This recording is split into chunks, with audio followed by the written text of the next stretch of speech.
Good morning, everybody. Kaya, and welcome to the 2023 TAC event. It's actually really wonderful to stand here and look out and see everybody that's here today. It's really fantastic. Considering our first TAC event was 3 years ago when we had, I think, about 20 odd people for a breakfast. Last year we had around about 60 people for our last TAC event, and here we are now with over 100 people registered for today, so we're actually very happy about that. I'd like to thank everyone for taking the time out to be here with us today, and we really hope that you find today very engaging, that there's lots of useful information for you to take away and learn from, and we really look forward to hearing your feedback after the event, because of course that feedback helps us in designing the next lot of education programs that we will be doing. For those that don't know me, I'm Lisa Barron. I'm Acting Director of Training Regulation, and I'm going to be your MC for today. And now I probably need to, for the first time in the 3 years we've been doing the TAC events, it's with great pleasure that I'd like to welcome the Minister for Training, Simone McGurk, to deliver the 2023 opening address.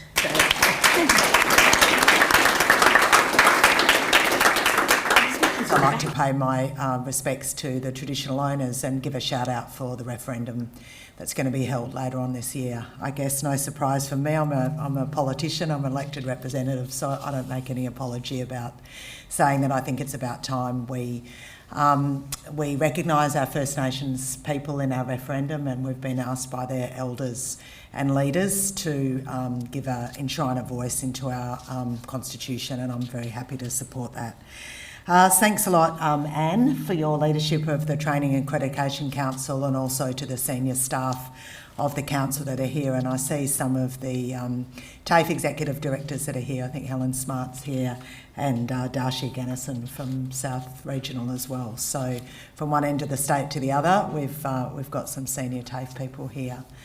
So I'm the Minister for Training, as you're probably aware, and I was very happy this week, just yesterday, to be part of the swearing in of the new Cook government. That's going to take a bit of time to remember saying, but I was also very proud to be part of, I am very proud to be part of Roger Cook's new team, although I was very pleased not to have a portfolio change. Of course, we just had a change in late December, and so it's been great in the last 6 months to be getting to know the vocational training area.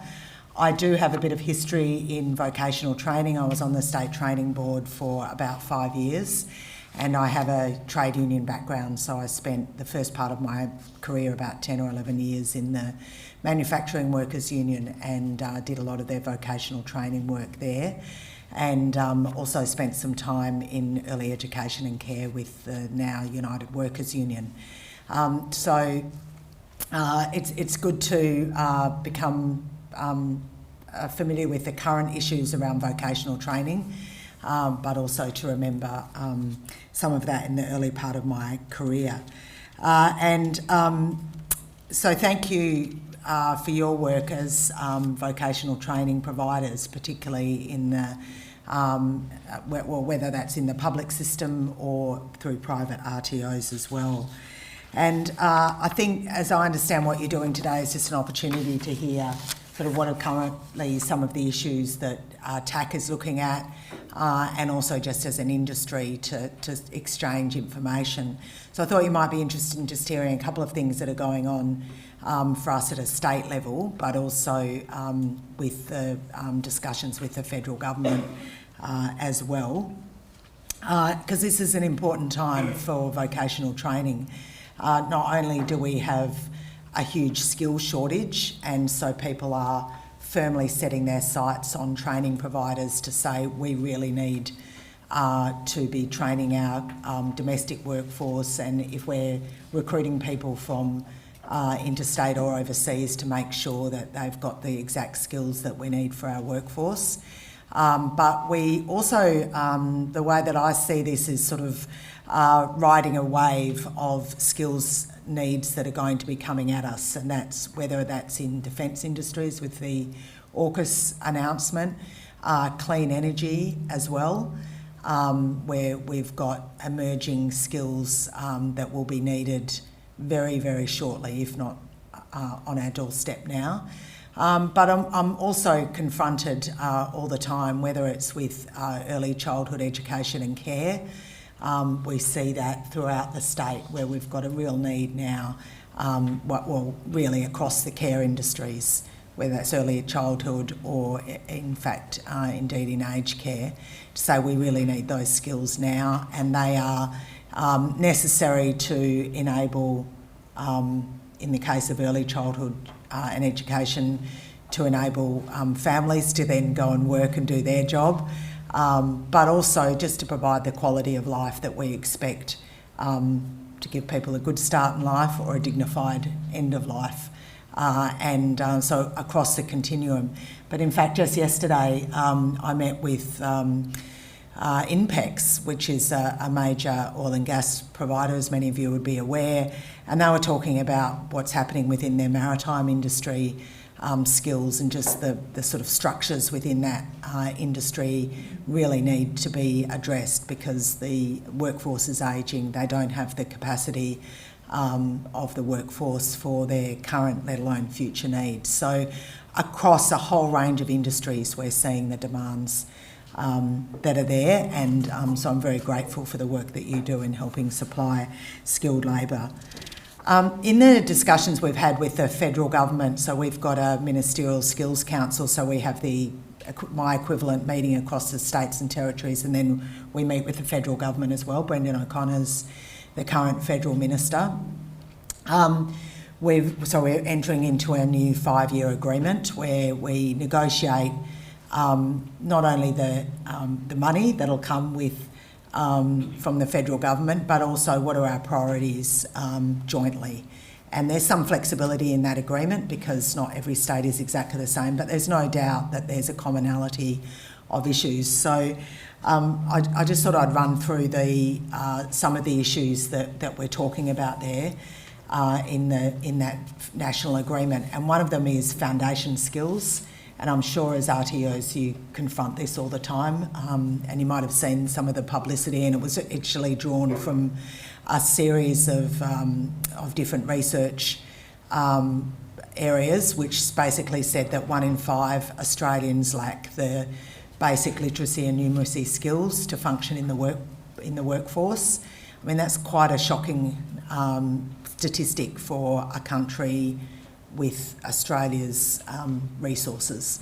And that actually includes people lacking digital literacy as well, which we know is crucial in the 21st century. So that's going to be a foundation. That's going to be a focus, those foundation skills. Closing the gap, it continues to be a challenge. We've committed as a country, both federal government and all state and territories, to meet closing the gap targets. And so we need to take these opportunities to get Aboriginal people into work, with their skills into work across the board. And in fact, I am heartened to see an increase in the number of Aboriginal people entering into vocational training. And again, I think there's fantastic opportunities at the moment. We want to increase women's participation in the workforce. That's important, not only because for equity reasons, but also because it unlocks a currently underutilised part of our workforce. And so we need to look at women's participation, particularly in non-traditional areas, but also just mixing it up where we might want men working in care industries just to try and continue to chip away at those gender stereotypes. So I'm keen to continue to do some of that work here in Western Australia as well. We're looking at some centres of excellence here in Western Australia. That might be around clean energy. I think defence is a natural area for us to focus on. and there might be maritime areas of focus as well. And finally, making sure that we've got the workforce to deliver these skills. So as I think, I know that you will be aware, we're only as good as having the skilled workforce to deliver the training, to have both the technical skills, but also the educational pedagogy skills to effectively deliver courses. So there's a focus on that nationally as well. This is an opportunity for us to look not only at the long-term sustainability of vocational education, but also actually to raise its status. And I think this is really our time. There seems to be a bit of feedback. Am I the only one getting that? I keep wanting to step away from the mic, but anyway, I don't know if that means you can't hear me. But yeah, I really think this is an opportunity for us to lift the status of vocational skills in our country. And that's not necessarily to say that tertiary education and those higher order skills in the traditional sense aren't important. I have university degrees myself, but to really say that we need to not just look at the traditional hierarchy and where we're seeing where young people can see their choices coming out of school, that vocational education could really be a viable alternative for them. Fin Review published some research not that long ago which said that they were looking at people up to the age of 25, but people who had chosen the vocational pathways had higher earnings and more job satisfaction than university graduates. For instance, if you look at clean energy, this could really be a value proposition for young people as they are thinking about where they want to work in the future. It could be that they're saying, I care about the planet, I want to have skills that are going to take me through the 21st century. In fact, vocational training might be the path for me. So they're the sort of opportunities that I think we've got, and I'm really keen to make sure, from a state government point of view, that we are right there in the centre of that partnering with vocational training providers like yourselves. And when we look at the kind of urgency of those issues, there's nowhere more where this is clearer, I think, than the housing shortage that we've got at the moment. We are really being hampered not by the availability of land, or builders, in fact, it's sort of building providers, but just skilled labour to do that work. So we're very much focused on that. We've announced through the state budget a number of different initiatives, which including sort of for apprentices in the housing and construction industry to complete their training, a $2,000 bonus for apprentices to make sure they actually finish off their apprenticeships in the year 23-24, and a $500 equipment or safety equipment bonus or work materials bonus.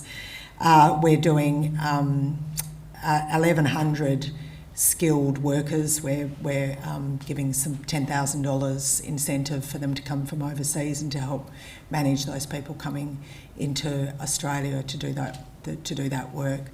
We're boosting the regulatory workforce within the Department of Mining and Industry Regulation as well, to make sure people who need accreditation can get that accreditation and skills recognition done quickly. So we're trying to be agile to get people on the ground doing that work that's needed, because that's another huge blockage for us here in Western Australia, just to get people affordable housing, or any housing, frankly, at the moment, but then to be able to accommodate people who are coming from interstate and doing the work that we need. So there's a range of things that we're doing in the housing sector. We've, of course, got free in 23. There's 130 courses, whether they're short courses or full qualifications, that we're offering free for 23. and there's over 18,000 of those courses, those training places that are available and that will have been taken up by the end of this year. In fact, we're getting close to being at full complement now. And the federal government in its last budget announced that there'll be another 2 years of free in 20. Well, it won't be free in 23, will it? Free courses that will be available over the next couple of years. We'll have to think of a catchy title for that. So the number of commencements in vocational training now as a result of free courses, lower fees that have been available through our state government subsidies, federal government incentives, the number of commencements are at record levels. And I'm really proud of the sort of numbers that we're seeing come through. Of course, we need people to finish their qualifications, and we need those qualifications to be current and relevant to what employers need. So that's the work that we really rely on TAC doing as well, and you as providers to continue to work to ensure that the actual qualifications are really meeting the needs of our workforce and our employers. So there will be, and as part of the national work that we do with other states and territories and the federal government, there's a review of the standards for registered training organisations, and that review will be implemented by the 1st of January 2025 as well. So, look, I think that's enough for me. I wish you all the best for your work today, but also more generally, and I hope to get out to some of your industries and workplaces to get to understand what the issues are confronting you and how we can better engage as a state government. I'm really proud of the focus that we've had as a government since being in office in 2017. It's not the McGowan government, it'll now be the Cook government, and continue that focus to make sure that we can support vocational training providers, but also encourage people to think about this as a pathway and get people into good, fulfilling jobs in Western Australia. So thanks very much, and all the best for your day today. Thank you.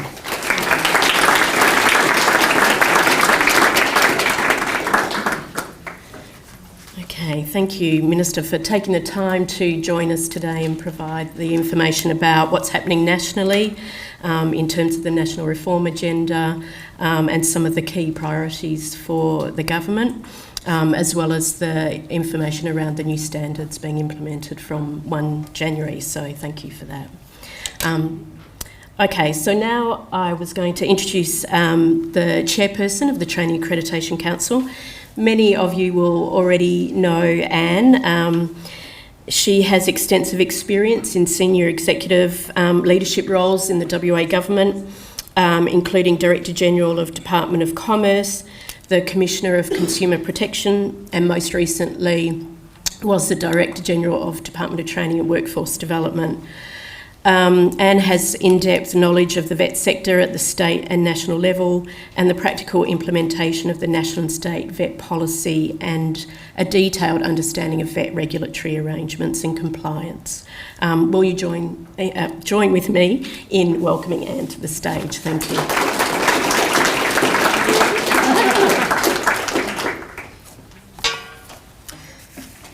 Thanks, Lisa, and good morning, everybody. It's great to be here today, and I'd like to pay my respects to the traditional owners, both past and present.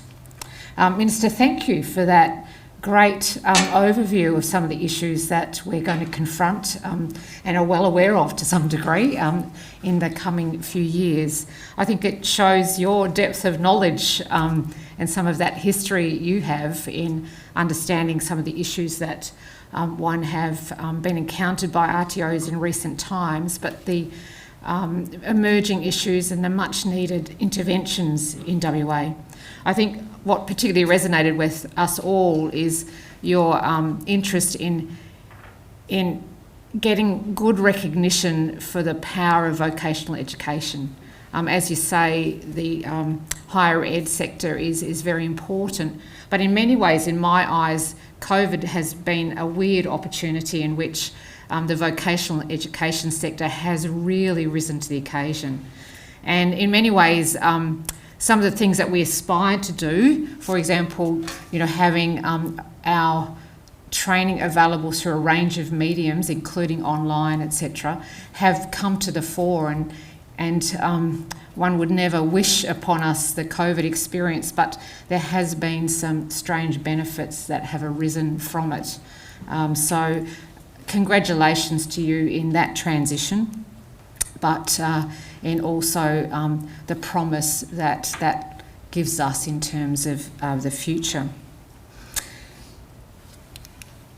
So turning a bit more to the formal part of today, I wanted to acknowledge that we have some members of our TAC Council here today, and I wanted just to introduce them to you.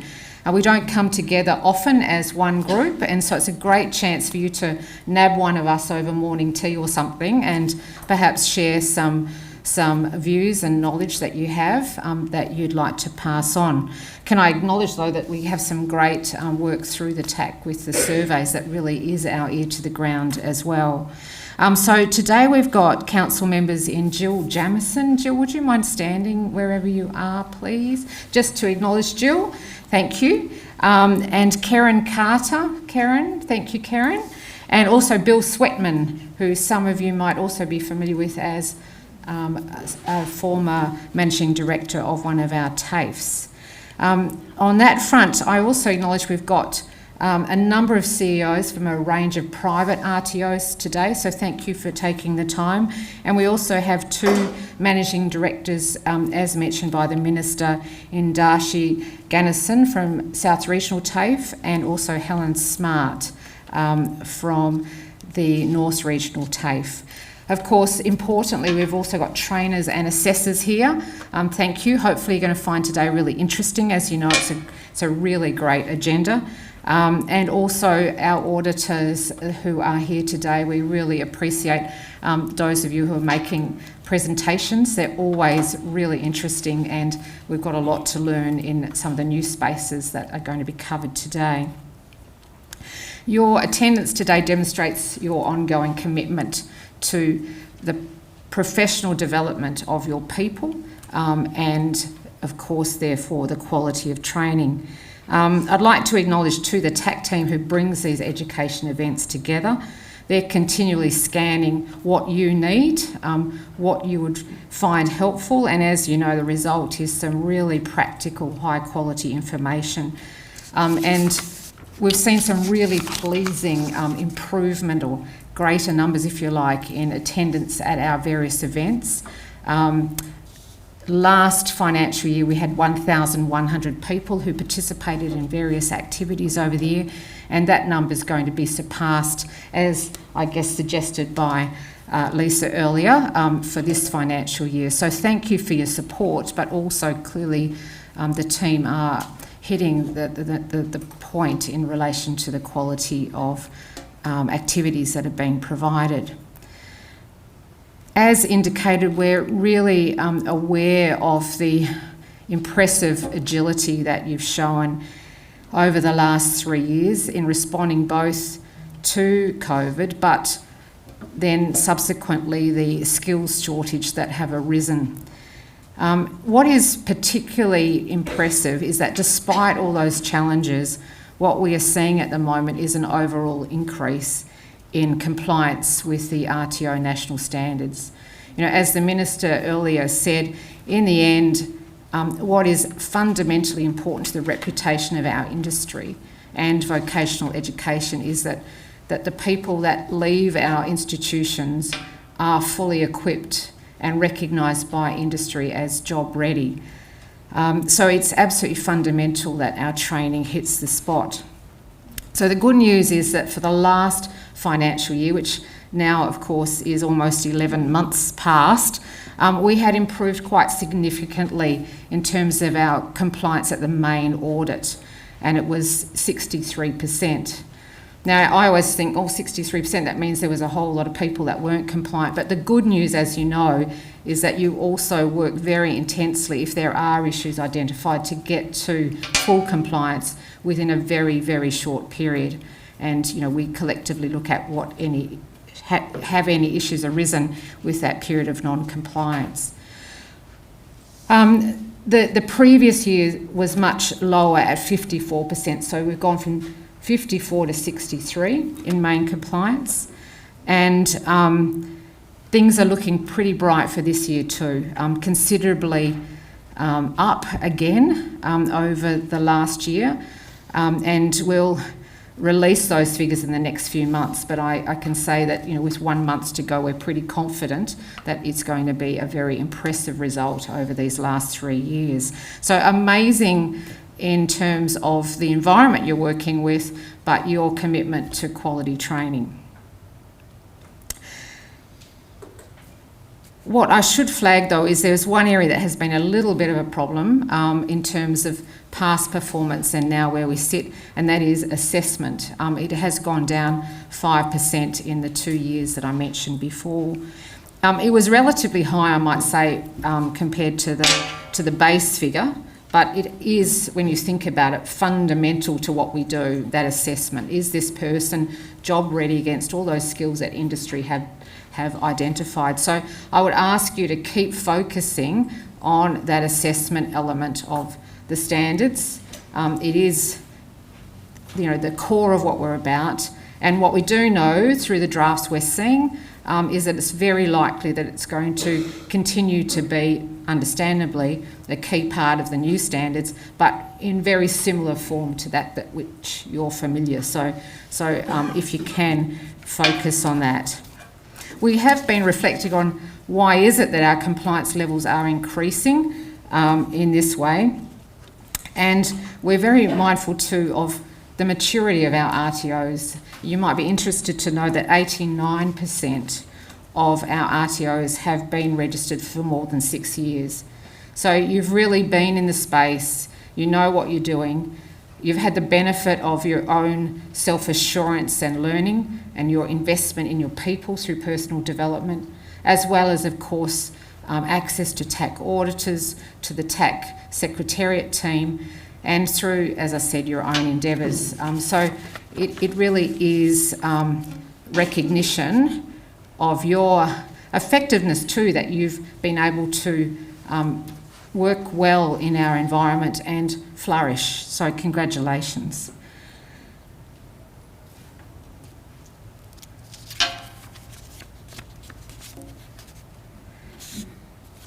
Maybe just moving to the last point that I really wanted to focus on. The Minister indicated that we are looking at a kick-off date for the new standards in January 25, so a year and a half to go. And obviously a lot of work to go through over that period to just finalise them and get ministerial endorsement for the final form. I'd like to talk a bit about what our priorities are in that environment.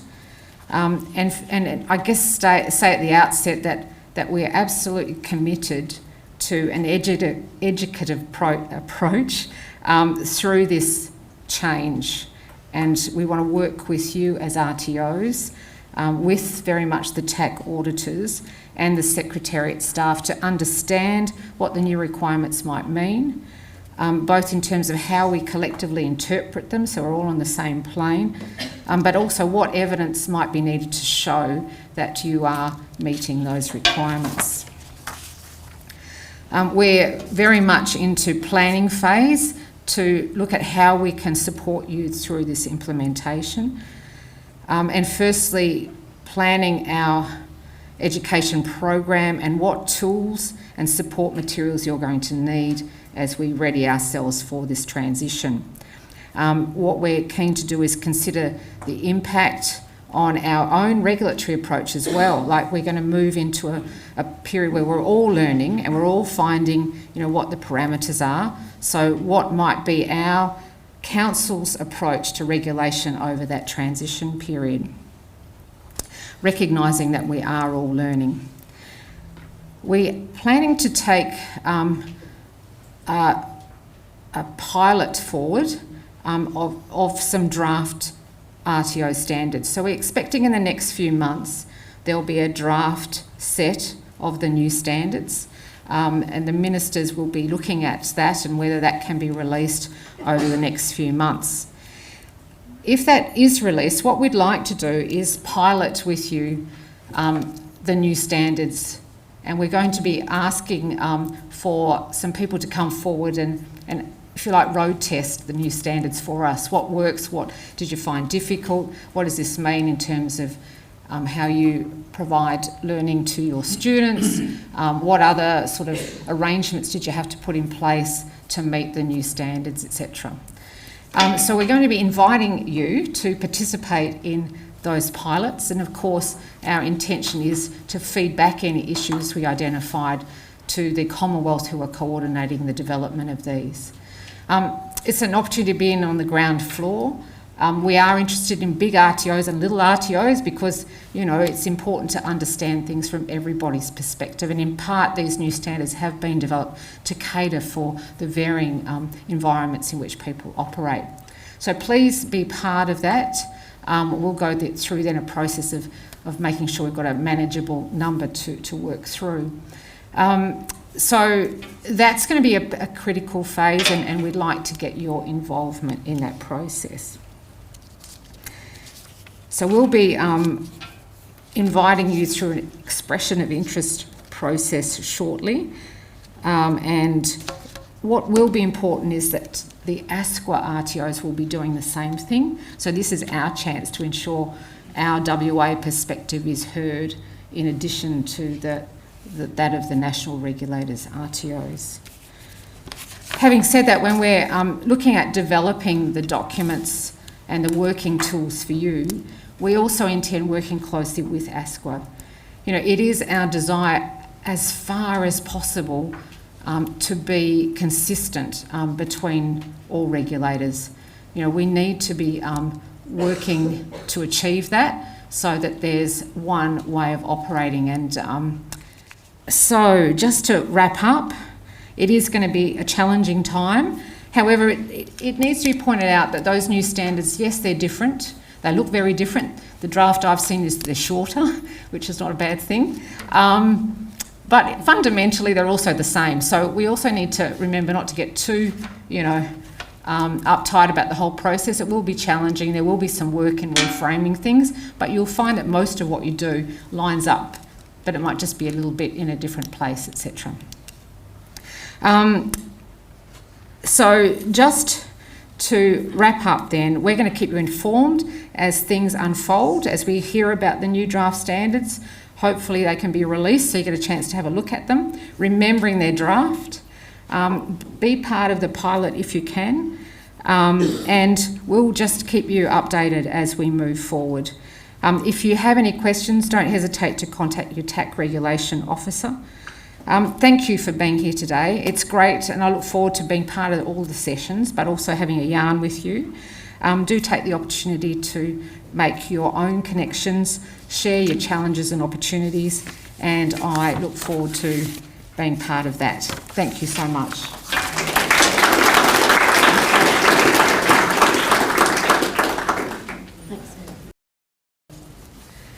Thank you, Anne. We appreciate Anne and the other council members being here today as well.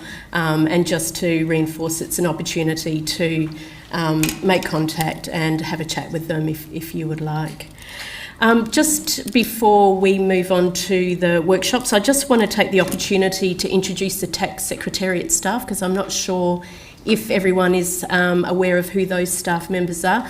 We are wearing yellow name tags to help differentiate ourselves a little, but I might just get the team to stand up, and I'll just, if I call your name, just if you can hold your hand up. I think most of them are sitting in the back corner over there. So if you could stand up for us, that'd be fantastic. We've got Mel here doing all the what's it called? The VA work. That's not very good of me, is it?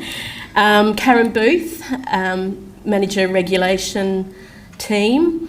Francis Parnell, who is doing the work around the new standards and will be starting to do work on the pilots. We've got Kieran Tynan, who's the Executive Officer of the Council, Rebecca Totino, who is our Data Analyst, Research Analyst, Satpal Rikraj, who's one of the Regulation Team Officers. So when you're calling in with a question, Satpal will be one of the people that you talk to when you phone in. Kathy Sampson, who's not here at the moment, who's our linchpin of the regulation team, really, does all the initial calls that come in. Lisa Regan, another regulation officer. Many of you know Lisa, she's been around for a while in TAC. And again, is one of those people when you're phoning up asking questions, it will be Lisa that you'll be talking to. And then really special mention to Grazia Stewart, Claire Marshall, and to Mel as well. The three of them have been heavily involved and responsible for today, so we thank them for that. And Lisa, I forgot to mention Francis. Would you like to introduce Francis? Yep, just did. Yeah, when you're out. Yeah, just mentioned. So as we said, the team will be available throughout the day. If you've got any questions and want to make yourself known, please feel free to come up and talk to us. I'd like to introduce our next presenter, so Claire Werner, who many of you will know because Claire's been a TAC auditor and a consultant for a while with us and has a wealth of experience and expertise in all things vet. And so I'll hand over to you. Thanks very much.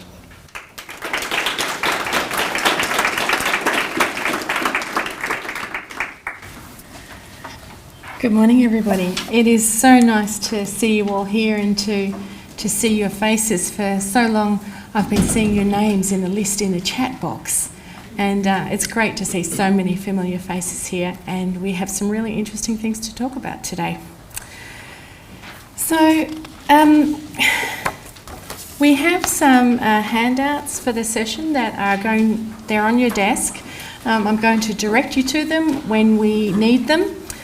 And this is one time when I'm actually going to ask you to take out your phones because we are also going to use them during the session today. So AI is a really hot topic right now, and TAC gets lots of questions about AI, and there's a whole lot of noise out there around generative AI.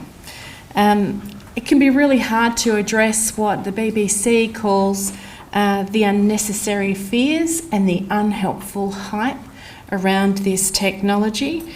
And when we think about why that might be the case, most often it's because we don't really understand this technology. We don't understand what it can do for us, and sometimes we also don't understand what it can't do. So the reality is we do need to explore this, and that is what we're going to be doing today.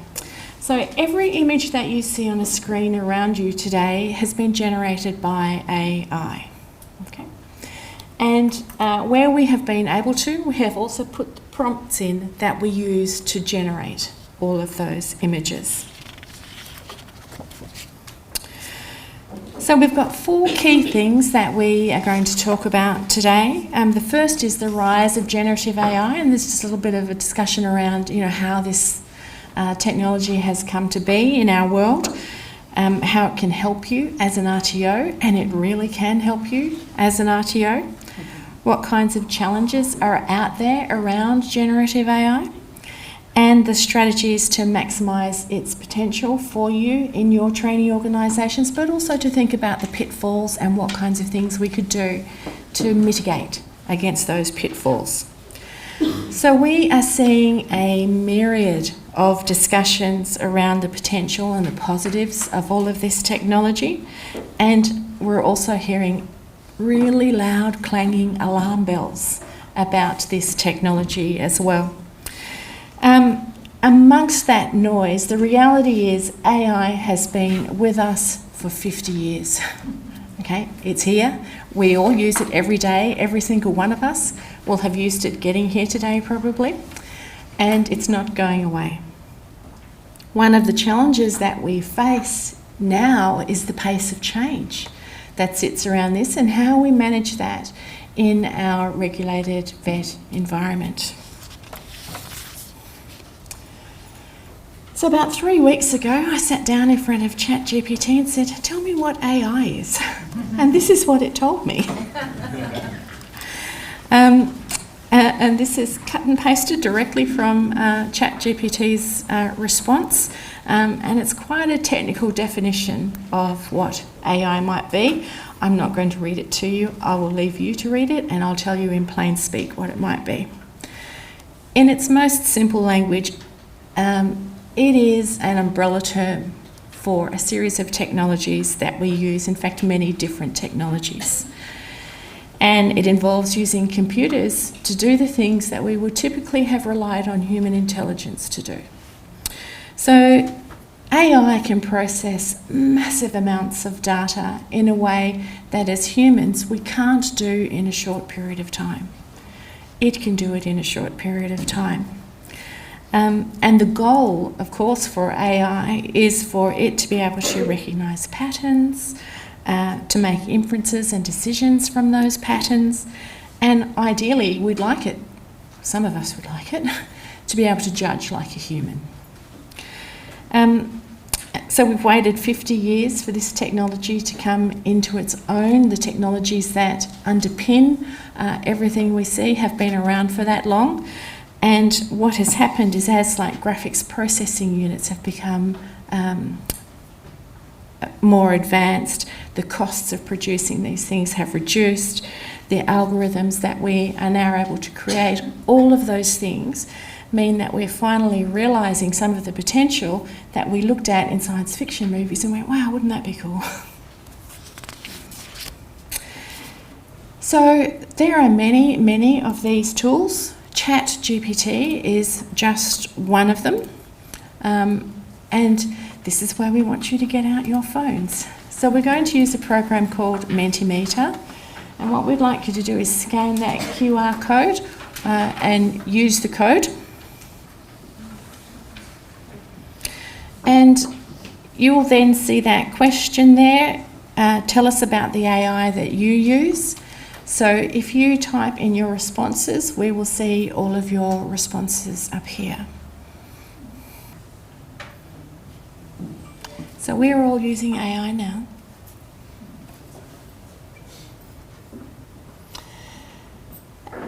Ooh. And the number that, the words that sit in the middle are the words that are most frequently being entered by you. So as this is moving around, the larger number of responses are the ones that are appearing in the larger font there. So you can see ChatGPT is definitely sitting up there as one of the most common tools that we use, but we use things like Siri, Alexa. All of the search engines now have some form of AI sitting in there. So if you use Google search or Bing, you're going to be using AI. And there's lots and lots of things in there. And some of you are also putting down the kinds of things that you are using this technology for. So I can see maps in there. I certainly used it to get here this morning to figure out how to get here. ChatGPT is the most common response that you have put up there, but it is actually just one of the AI tools that are out there to use. And on this slide, what you'll see is a whole series of tools that have been divided into the types of things that you can do with them. So for example, if you're doing presentations, you might have used Slides AI or Murph. I have a program I use at home called Beautiful AI to create presentations for me. So there are lots and lots and lots of these programs out there. The thing is that this list is ever-changing and ever-growing, and it grows at a massive rate. So the website that you see there, Futurepedia, is an online directory of these tools, and it's really easy to use, and it's updated daily. So what it does is it categorises all of these tools into the different areas that they are useful for. It will take you to the tool, it tells you all about it, and it gives ratings from people who have used it. So it's a very nice way to actually look at what's out there and possible for you, and to keep up to date with the changes that are happening with those with those technologies. So we'll just look at a couple of things that have been generated by AI. So this is a design concept for a building that was generated by a program called Midjourney. And Midjourney is hosted on a platform called Discord. Has anybody heard of Discord before? You probably use it, yeah? Yeah. So what was done here is this prompt was entered in. So a low-rise parametric building, biophilic reference sheets, 3D plans, sections, elevations, constructions, detailed annotations, call-outs, accesses, and dimensions of visual coding. I'm sure if you're an architect or a draftsperson, that means a lot to you. But the reality is when you think about those jobs, so you think about someone who is an architect, an architectural designer, a draftsperson. Imagine how many hours you have saved by being able to put these prompts into Midjourney and create a whole series of possibilities. It's incredible. Next one. This series of images have been generated by an American photographer. His name's Jonas Peterson, and he always notes that AI is his collaborative partner in these images. So he creates fine art images as part of his business. These images, if you wanted to buy one, a limited edition, sell for $1,700 each. So this is how he describes his process. I'm a photographer and I'm interested in both styling and fashion, but these are not actual photographs. All clothes are not real and the people are not real. Instead, I've used computer software to create the scenes, the people and what they are wearing. I give specific direction using words only to a program. I would explain lenses, angles, camera choice, colour themes, colours, styling, backgrounds, attitude, and the overall look. And the artificial intelligence goes on to give me suggestions. More often than not, it's completely wrong, and I try other ways to describe what I'm after. I might change wording or move phrases around, and I try and get the AI to understand the mood that I'm looking for. It's frustrating mostly. The AI is still learning, and that's a really important thing. But getting any collaborator to understand you can be difficult. It doesn't matter whether it's a human or a machine. So this is just one of a few things. Now we're going to watch a video which explains how AI is being used in the transport and logistics industry.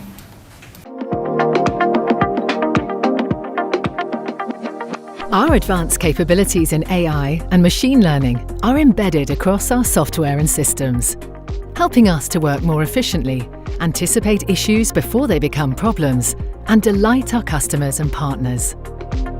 AI powers a personalised experience in our web shop, learning what you like to order often and tailoring offers relevant to you, with accurate stock balancing taking place behind the scenes. AI also powers our forecasting engines across over 50,000 products, helping us to better predict demand and keep groceries as fresh as possible, contributing to the lowest rate of food waste to landfill in the grocery industry. AI manages the real-time control and health of our robot swarms, working to fulfill customer orders with speed and accuracy. AI determines how orders should be packed, using as few bags as possible and making sure products aren't damaged. And machine learning computer vision and planning systems drive our robotic pickers. AI optimizes the routes we use for deliveries, taking into account factors such as the time of day, traffic and roadworks, to be on time for delivery slots and to reduce fuel emissions.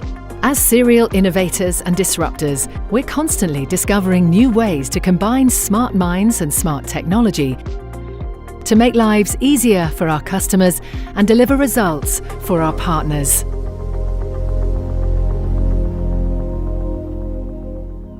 Now when I go down to Woolies, I still see the person putting the picking in the in the thing, but the reality is this is the future. And it's not just in transport and logistics. Engineering, we have programs that can do all of the programming and testing on equipment. And the creative arts, as we've seen, we can generate ideas, images, music, text. In hairdressing, I was reading about a program that handles the booking system, and what this thing does is if they have a cancellation of an appointment, it goes back and looks at the customer database and it says, oh, we've got an hour and a half slot here. What could we do in an hour and a half? Which people are our customers that have those kinds of services done? When was the last time they came in? How often do they come in at short notice, and how often do they book in advance? Who's going to be the most likely person to take up this appointment? It's this person. Let's call them and see if they want to come in and take the appointment.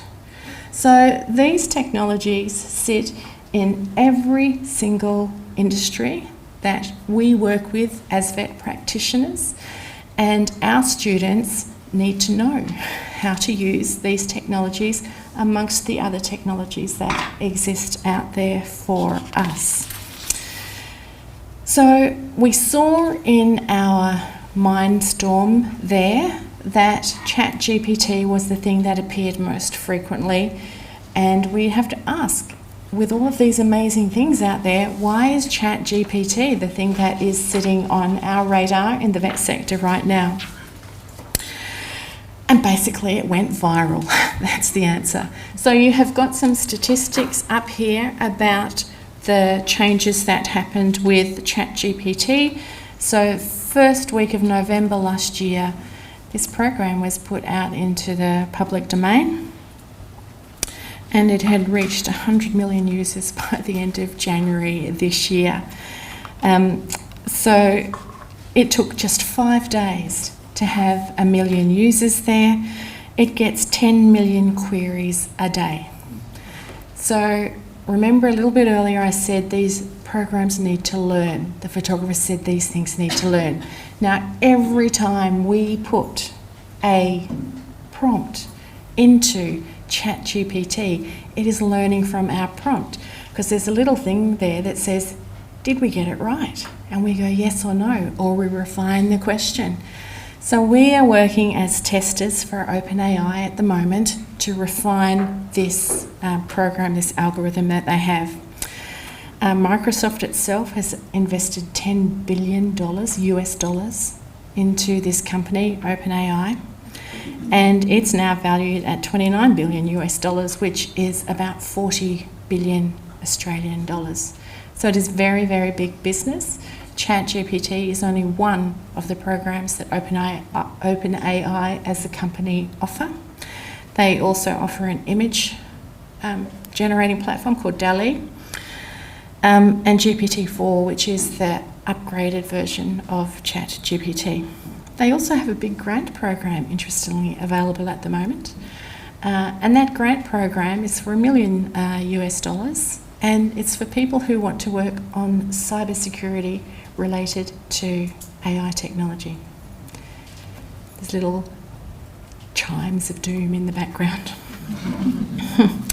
So ChatGPT is a prototype. We are testing it for OpenAI, and it's a little bit like the autocomplete on your phone. So when your phone does autocomplete, it has been trained on a dictionary of words. And so as you start to type in, it predicts what the most likely word is that you are trying to type in. ChatGPT has been trained on the whole of the internet. So instead of just predicting words, it predicts sentences, it predicts paragraphs, it predicts problem-solving things. In the same way that your phone doesn't know, and we're all going to go, yes, I get this, whether the word that it offers to you is the best word or it's what you're trying to say, ChatGPT also doesn't know whether what it's offering to you as a sentence as a paragraph, as a response, is in fact what was intended. It doesn't understand what it is saying. It can say this is the most likely thing to be there, but it doesn't understand what it's saying, and it's really important for us to know that. So while it has, some limitations, in fact, the potential for us in RTOs is enormous. So if we embrace these tools, such as ChatGPT, then there are a myriad of things that it can do for us. So when you think to all of those super time-consuming things that we do as trainers and assessors, here are some of the things that it could be helping you with. So it can write questions and it can provide feedback or feedback prompts. It can design marking guides for you. It can compose examples that you might be able to use in assessments, like scenarios. It can generate discussion prompts for you to use in learning sessions. It can write session plans for you. Yes. And I do fess up that outline for today, I did put a series of prompts in and say, what should I talk about? I'm talking about generative AI. But it can go further than that. So it can also set up individual learning plans, individual learning programs, and there's a really great presentation that we're going to point to soon that will show you the potential of that, and it can do resource creation for you. So when it comes, to programs like ChatGPT, there's many, many ways that we can use it for ourselves as trainers and assessors, and of course our learners can use it as well. So let's take a look at a few things that ChatGPT can do and see if it actually gives us a reasonable start. And this is where I'm going to pass the torch to you. So you have some handouts on your desks, and the handouts have got a unit of competence that has been cut and pasted into it. That is on pages 2 and 3. So it's a unit of competence that comes out of the BSB training packages, and it's about using communication strategies in the workplace. On page 3, you'll see a prompt that was put into ChatGPT, and the prompt actually tells it to write a 2-hour session plan for adult learners about how to use communication strategies in the workplace and to focus on providing work instructions, relationship building and monitoring team communication, and they are key parts of the unit of competency. What sits underneath that is ChatGPT's response. So on page 3 and 4, you will see the session plan that ChatGPT created for me, or the session outline. What we want you to do in your groups is to have a look at some of those dot points that ChatGPT is telling us to look at and to include in the session plan. So for example, on page 4, in point 4, relationship building through communication, one of the dot points is introduce active listening techniques and non-verbal communication clues. So you might want some more information about that to pad this so you can get the detail of what you actually wanted to teach. What we want you to do in your groups is to pick one of those dot points from the session plan and to write the prompt that you need on the prompt cards that are on your desks to ask GPT for some more information to fill out this session plan. We think it will take you about 5 minutes to do that, maybe shorter. And when you have decided on your prompt, we want you to bring the prompt up here to us, and we will enter it into ChatGPT to see what kind of response we get and whether it gives you the information that you need. Okay?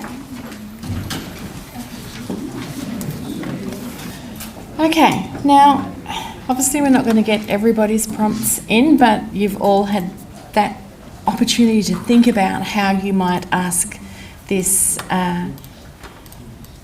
tool what to do. So Mel has a few of those examples there, and we're going to pop them in and see what it tells us. So every time you get a prompt into this software, what it will do is it will then give you an opening response, and then it will give you a series of points to consider, and there will always be a summary statement that sits at the end of it.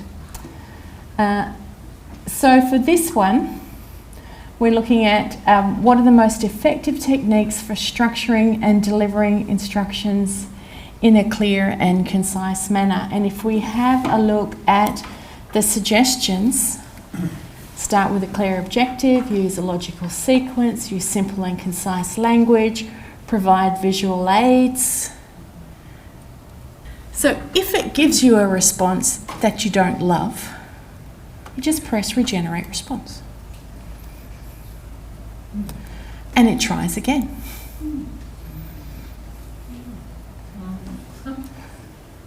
It's faster this time, isn't it? Because it's already done that preliminary searching. And it asks, did it do a better job? Yeah.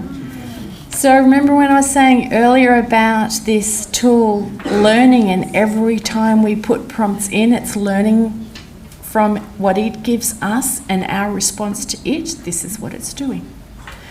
Okay, let's try the next one, Mel. So provide 3 fun activities for groups of people about giving and receiving clear work feedback. It disappeared before I could read it. So we've got an instruction relay race where we're going to divide the group into teams of 2. We've got a blindfolded obstacle course. The OH&S people might have something to say about that one. But we also have a recipe challenge. So quite fun and engaging activities that we could use. So when you think about, and I'm assuming that, you know, many of you as trainers assessors are like me as a trainer assessor. I sit there for hours thinking, now what could I get them to do? And I have a starting point to work from. Last one.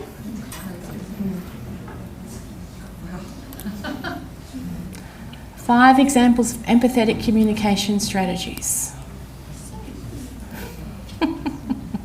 So in this case, we've certainly got active listening, reflective responses, validating emotions, adding open-ended questions, and avoiding judgment and offering support. So it tells us a little bit about each of those things. And again, if you think about if you're structuring a session plan and you have this, you have got some examples there. You might say, give me 3 or 4 more examples, or write me a scenario that does this. So when it comes, it's impressive, isn't it? Yes. So of course, the wonderful thing that we have at the moment while we are free testers for OpenAI is the software is also free. Whether it will stay free forever is a question to ask. I look at it and I say, if Microsoft gave them $10 billion, it's probably not going to be free forever. The other programs are not free that OpenAI offer. So when you think about all of the tasks that you undertake as a trainer and assessor, tools like this one, and this is just one of the tools, have a lot of opportunity to help you in your day-to-day work. We're not going to watch this video, but it's here because it's 15 minutes long, and I want you to go and have a look at it because it's very, very interesting. So this is the guy from Khan Academy, and so many of your students probably already use Khan Academy. And what he's talking about is within that organisation, how they are already using AI to put individualised learning plans in place and to generate content for individuals. It is fascinating. So please take the opportunity to have a look at that. Now, one of the hardest things in putting this presentation together was to pull it down to 1 hour. And so in terms of all the multitudes of possibilities that are out there around AI, I can't even express to you how much my mind has been expanded over the time that we have been looking at doing this for you. And while we've looked at, some of the positives and how it can help us, there are actually some flip sides to this technology as well. And there's really 4 words that are being used to describe this. One of them is that AI is ubiquitous. And basically that means it affects everyone in almost everything. And the reality is that it's also invisible, and that we don't necessarily know it's there and that it's being used. So even for really obvious examples like searching for photos of dogs on your phone or kittens, or what's the next cat or goat video that I'm going to watch, there's no indication really that we're using AI to do that, or in fact what that technology is doing when it uses our search to produce results for us. It's quite opaque and hard to explain because it's this multitude of technologies that actually sit together. So we don't really know how these programs come to the decisions that they make. And we hear lots of talk about algorithms. Oh, the algorithm does that. But we don't know how the algorithm works. And lastly, it's fallible. Okay? It does not always get it right. In fact, it goes wrong. And when it goes wrong, it goes very, very wrong. That can be from things that are as simple as it just doesn't give us the right answer. So some of you, and I've certainly had this experience when I've put an address into my, sat-nav. And it's driving me along, it says drive across the road. I'm like, I'm at a dead end. I can't drive across the road. That's probably the simplest mistake that it might make. But it can actually be trained in a way that introduces biases and discrimination. And when those things start to play out, and you think about the information that's out there on the internet, and we just said it's been trained on the internet, there are many, many things that can be impacted and have very real-world consequences for things like job applications, police surveillance of people, incarceration, and even election results for a country can be impacted by this. So there's definitely some pitfalls. If we think about those pitfalls and think about them in the big picture, then these points are the kinds of points that we would be thinking about.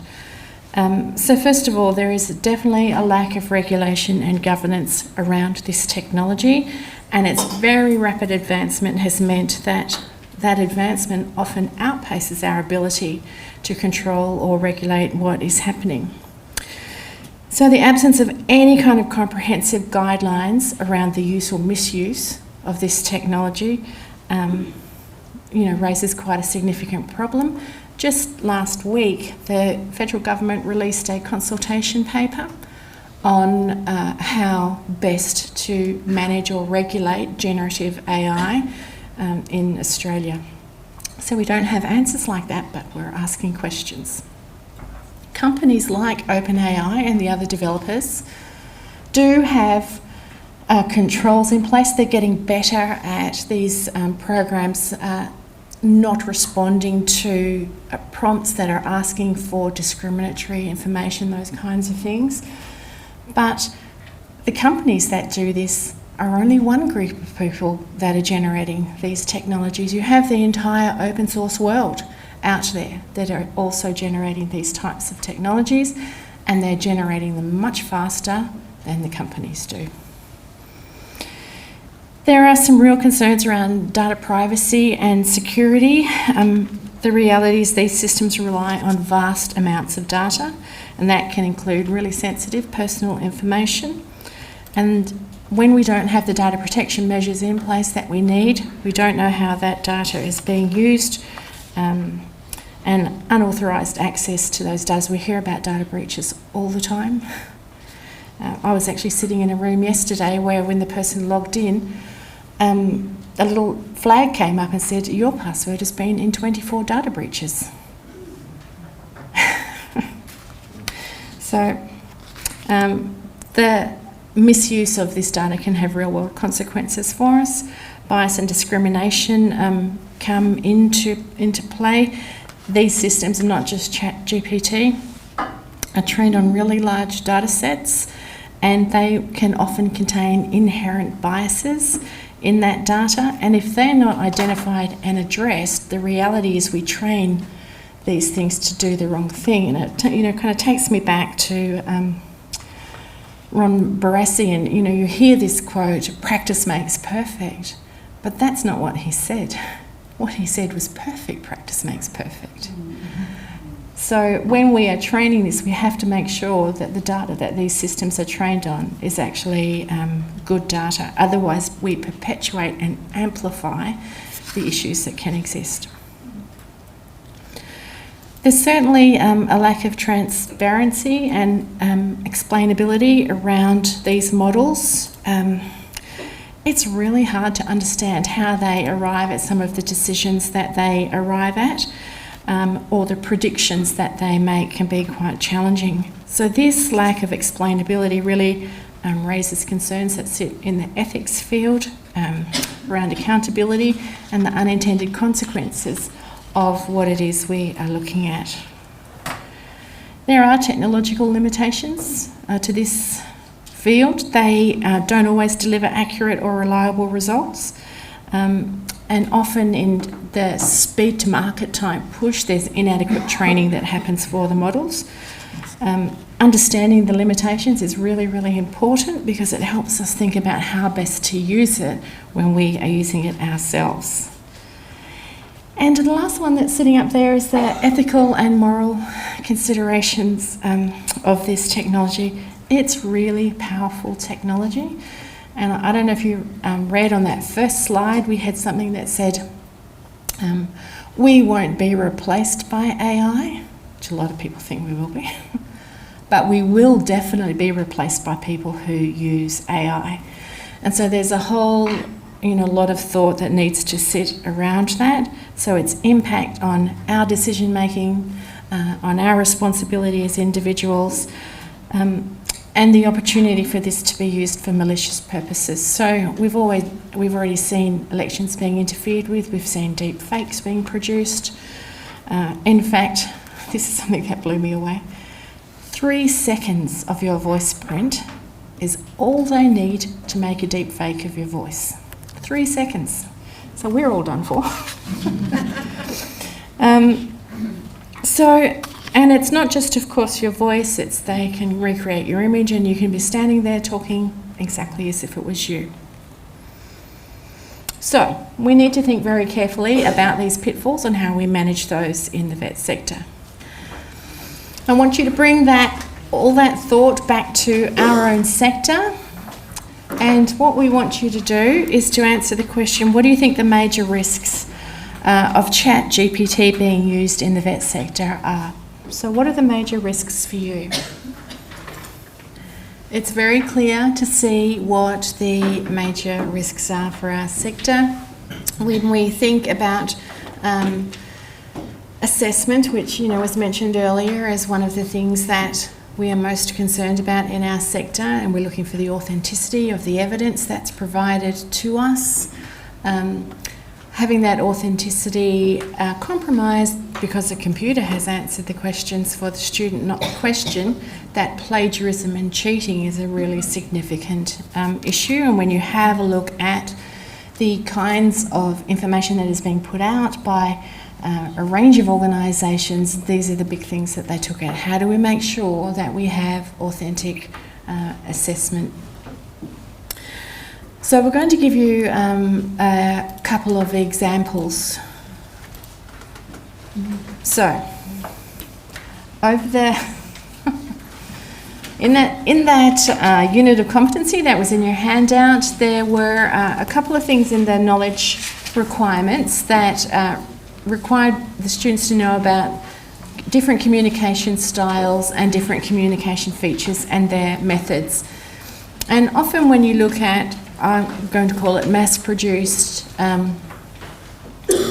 commercial materials that are provided for training organisations, these are reasonably typical kinds of questions that we might see, and that then we usually come back to you and say, you need to write a better question.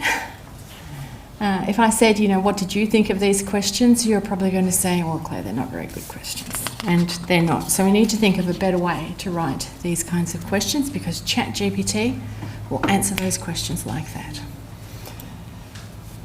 So here's a couple of examples.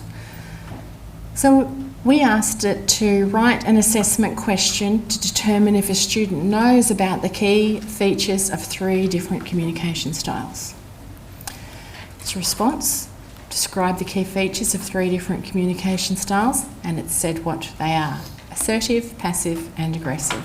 Provide a brief explanation of each communication style and highlight at least 2 relevant features for each style and use examples to illustrate your understanding. Now that last line is the really important bit, and you would probably, in my view, even tweak that a little bit further and say something like, use examples from your workplace. So it brings it in. So we've got the structure of the question there. It's a far better structure, and we just need a little bit of tweaking. Here's another one that we could use. So we asked it to write a scenario that will require the user to use their knowledge of communication styles to critique that scenario and suggest a more appropriate communication style to use. So it has written the scenario for us. We've got a person in our team, John, consistently dominates discussions, interrupts others, dismisses their ideas. He's aggressive in his communication style. We might question the bias of why they've made that a male character. He uses aggressive style. The result is low team morale and productive collaboration is hindered. So the language is a little bit clunky in that one. I think we would probably want to rewrite or simplify some of that language, but the basics of the scenario are there that someone can then respond to. So again, you could have this in a classroom setting where everyone had the response, where you discuss this, and then individuals went away to write what they thought about it. So there's a lot that we can then do there. I might skip the next slide. So you will have just noticed our very slick skip over the next activity. We're trying to manage time a little bit. So we've talked about the potential of these things. We've talked about how we could embrace it and use it for ourselves. And of course, there are some other tools that we have at our disposal when we're thinking about how we might in fact manage the issues that we have that sit around authenticity. So in the same way that software is being developed all the time to in fact enable us to do all of things, there's also software that's being developed to help us address the challenges that exist in this technology. There are a range of tools out there that can identify AI-generated text, and these are a few of them. They're used quite commonly. Turnitin's AI detection model. Winston is another model that detects AI text. CopyLeaks. OpenAI itself has a tool that generates text that has been generated by OpenAI. And again, these are changing all of the time. When we asked ChatGPT to ask us how we should manage this type of issue, it generated a lovely response for us, which is on page 6 of your handout.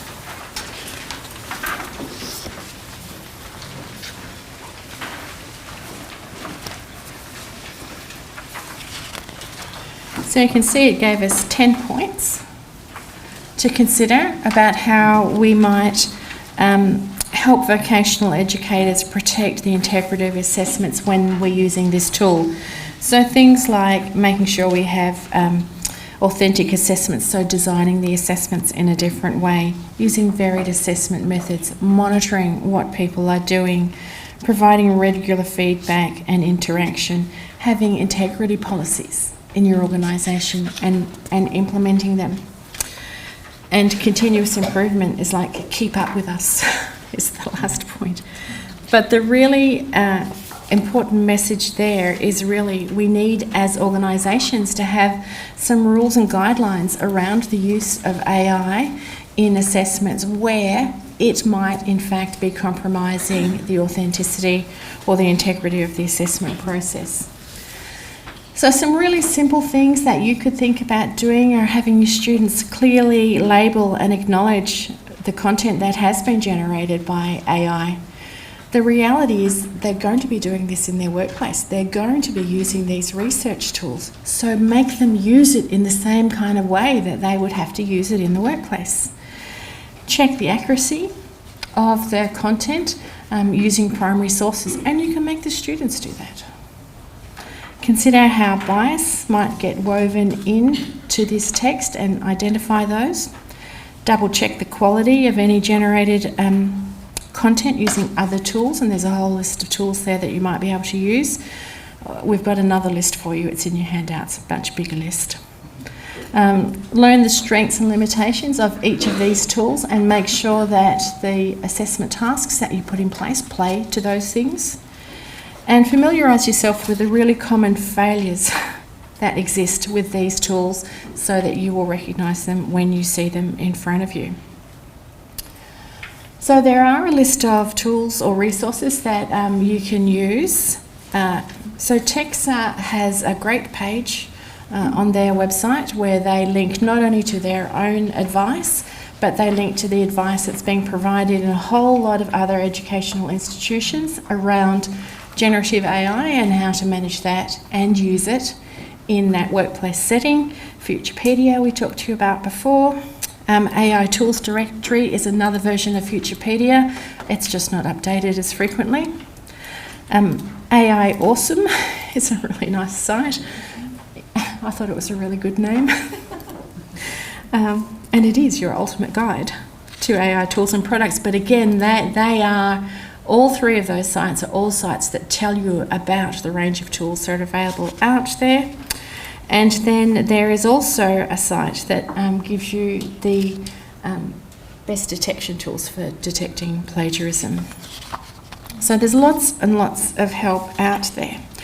So AI is here, it's changing rapidly, and really it's up to each of us to maintain our knowledge. In the 3 weeks since we wrote this presentation, there have been many, many changes to what is out there. It is a moving feast, it's a brave new world, and we certainly need to maintain our knowledge, and each and every one of us is going to need to do that.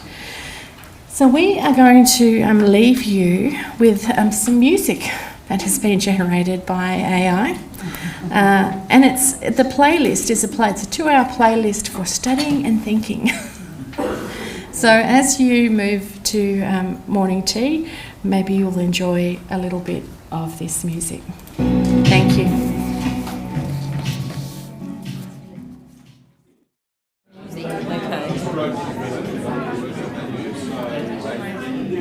It's my pleasure this morning to introduce again Claire Werner. I know you've had her in the previous session, but it's always a delight to have Claire follow up with another presentation at a TAC event. And today's presentation is will focus on how the internal audit process can inform continuous improvement. So thank you, Claire. Thanks, Grazia, and thank you all for coming back. It's always a bonus when you come back after such a morning tea. So our session this morning, we have about an hour together this morning where we're going to talk about internal audit, and there are some points that we're going to touch on. So we're going to look at our regulatory standards, what they say now about internal audit and the benefits of that for our organisations. We're going to talk a little bit about parts of the process of internal audit, and you can see all the dot points there. And we're also going to spend a little bit of time focusing on continuous improvement, because the reality is that's what it's all about. So please ask questions at any time through the session. If you do ask me questions, what will happen is I'll repeat your question for the camera, but we will hopefully be able to answer for you. So why do we actually focus on continuous improvement?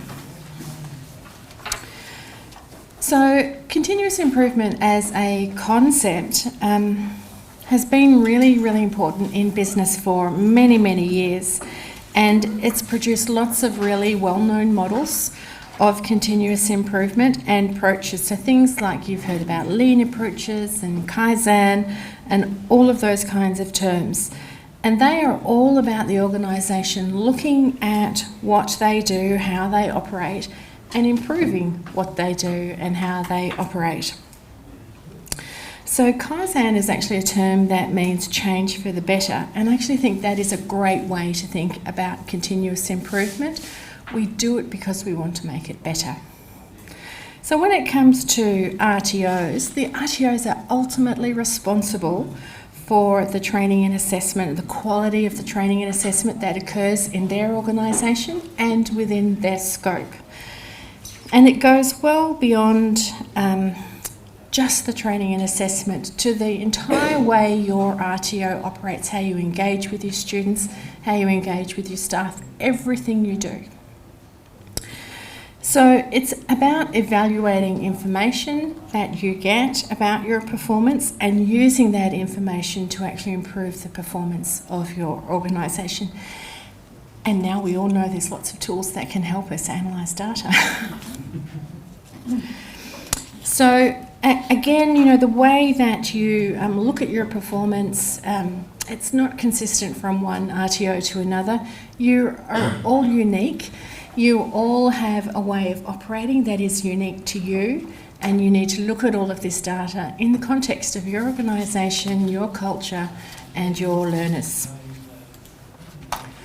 So we have some regulatory standards that we all know and love, and we're going to know and love the next ones when they come out too, that focus us on quality assurance. And there are some particular clauses that focus us on quality assurance. And they're the ones that are sitting on the board in front of you. So clauses 2.1 and 2.2 are the main ones that sit there for us to consider. And there's nowhere in there where it actually says you have to conduct an internal audit. But internal audit is actually a great way of collecting information that you can use to do these things. So 2.1, that asks us to ensure that we comply with our standards at all times, and the reality is internal audit is the most common way organisations decide whether they comply with the standards. It looks very different depending upon the size and scope of your organisation. If you are a one-person organisation, and we have lots of them in Western Australia, your internal audit can be you having a look through how things are happening. If you are a TAFE college, for example, a very large organisation, you might have teams of people that do this for you. If you're an enterprise organisation, you might bring people from the business in to have a look at how your organisation is going. So there are lots and lots of different ways to look at internal audit and carry it out.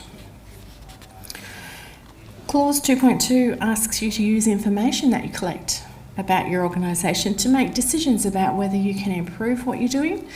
And again, internal audit is one of those ways that you might be able to use or collect information that you can use to help make decisions about your organisation. Now, in the same way that we did in the last session, use Mentimeter, we're going to use Mentimeter again.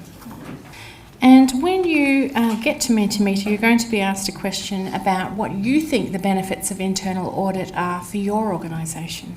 So we have lots of responses in there, and the ones that are coming up most strongly are compliance and improvement, quality assurance, self-assurance. I saw in there no surprises, looking at efficiency. The reality is internal audits can gather information for you about every single thing that you do as an organisation. So they provide enormous learning opportunities for your organisation to have that review of your systems and processes and how they're working. It gives you an invaluable learning opportunity. You can test all your internal controls. So whether those controls are working in your environment. And, you know, when we think about audits, traditionally testing internal controls is like the number one function of an auditor. You can look at efficiency and effectiveness, as you mentioned, accountability. Auditing always improves accountability in an organisation, and it's something that we tend to avoid. There's a couple of terms that I will often hear when we're doing audits. People will say things like, that's above my pay grade, or I don't get paid enough to do that, or that happened before I got here. They are like red flags for someone saying to me, I'm not accountable for what's happening here. They might in fact be true. The statements might be true, but the reality is it's your job now, and it's your responsibility to fix it, or if you can't fix it, to refer it to the person who can fix it. They help you manage risk, they improve compliance, and in today's day and age, we will also often look at security as well in an audit process. So it doesn't matter whether you are in a big organisation or a small organisation, these 5 steps are typical of what would happen in an internal audit. So there'll always be some kind of planning or scheduling process. And again, if it's a one-person organisation, it might be me ringing the employer and saying, can I come out and talk to you about how our training and assessment is going? If you're in a much bigger organisation, it might be about scheduling access to everybody. So irrespective of size or scope, planning is important. You're going to look at how you're going to resource this audit, because it does take time and it does take effort. So who's actually going to do it? What kinds of tools are they going to use to do it? Looking at all the logistics for how it might happen. Then we're actually going to go and do the fun stuff. We're going to conduct the audit and talk to the people that we need to talk to, gather evidence so that we can make a decision about those areas that we might need to improve on. We're going to report our findings, and again, this can look very, very different depending upon the kind of organisation that you're in. If you're the one-person organisation, it might be you have a look at your notes. If you're a small organisation, you might have a meeting to discuss what you have found. If you're a bigger organisation, there might be some kind of formal report. If you're a TAFE, there's a massive report that comes to you. So reporting your findings is important, and then thinking about how you're going to follow up and improve on what it is you are doing. So we're going to talk through each of these 5 steps to look at those main things that you need to consider. And now might be a good time for me to say, if you're looking for more information around internal audits, TAC does have a fact sheet, a guideline for conducting internal audits. And there is a series of 3 webinars that you can also attend on internal audit. So planning is all about logistics, right? We have to think about what are we actually trying to achieve in this audit, what's our objective, and therefore what will we look at, or what's the scope of the audit. Within that, what are we going to look at, and when is this actually going to happen? Can we get access to the right people at the right time? Are there multiple sites that we have to go to? Have I considered travel times? And I don't know if any of you have travelled regionally lately, but considering travel times and flights is a pretty important thing for you to do. Who's going to be involved? Am I going to have employers involved? Am I going to talk to students? Am I going to have observers? Am I going to have technical experts with me? So there's all kinds of people who may actually be involved in conducting your audit that you will need to talk and liaise with.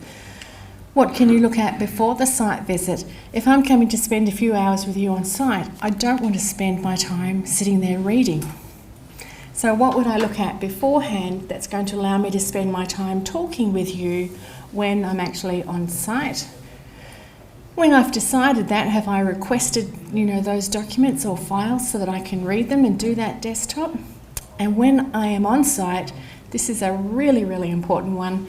Have I actually given myself time to think? So in an audit, you are always going to have a lot of information presented to you. And again, I'm thinking, like, if your mind works anything like my mind, it takes a while to actually put all the pieces together, and you need some thinking time, so you have to program thinking time in for yourself.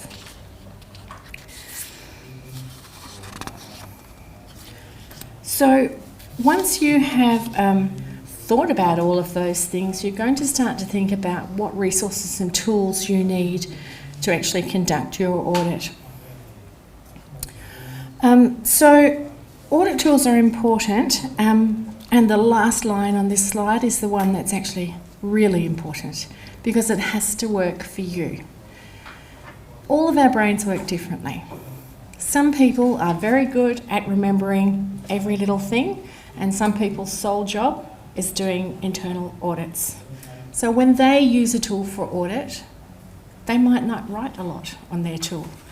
They might not be distracted by millennia of other things that sit around. You might also be a bit like me, who basically does a different job every day and needs some text to actually remember what it is I've seen to enable me to write the audit report. So my tools that I use for audit have lots of space for me to write. Other people won't need that. So when you're developing your checklist or your tool that you're going to use, make it work for you.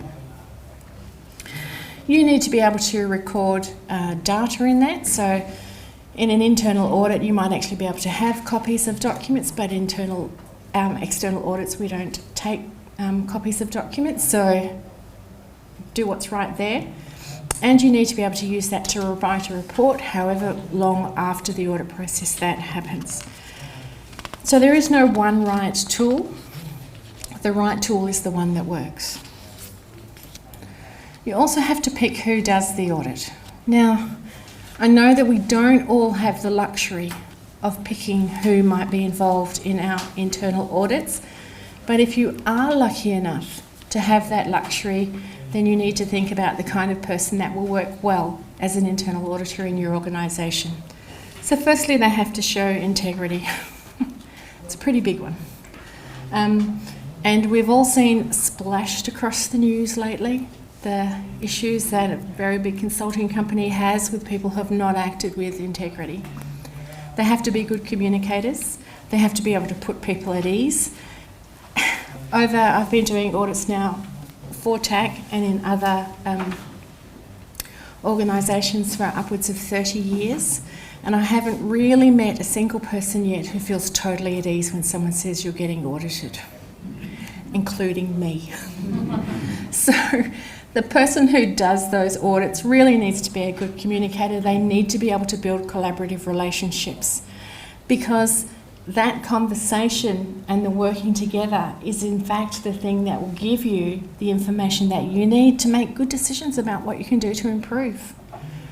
That people should always be learning. It's probably the thing that I enjoy most when I'm doing audits, is how much I get to learn about the organisations and what they do. They certainly need to be able to think about the data that they've got and leverage that data to manage risk in the organisation, and they need to be really team oriented. They should also be innovative and strategic. Often when you do audits, it's really easy to get bogged down in the detail, and often in that detail you lose the big picture of what maybe might be working or not working for this organisation. So make sure, if you can, that this person is someone who has a strategic mindset. And ideally they will be technical experts as well. Now, in the vet sector, for us, we're training and assessment organisations, and you want someone who understands training and assessment to be the person who is looking at what's going on in your organisation. And if you need to put a vocational expert with them, put a vocational expert with them. But make sure you've got training and assessment experts.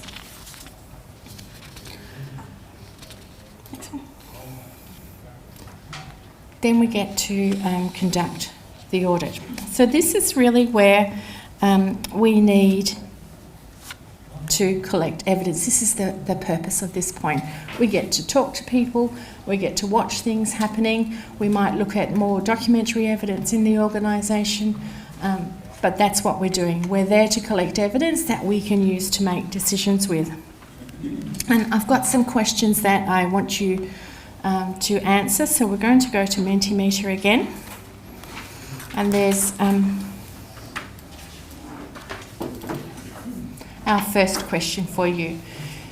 When you're on site and you are collecting evidence, what kinds of things could you do to collect evidence in an internal audit?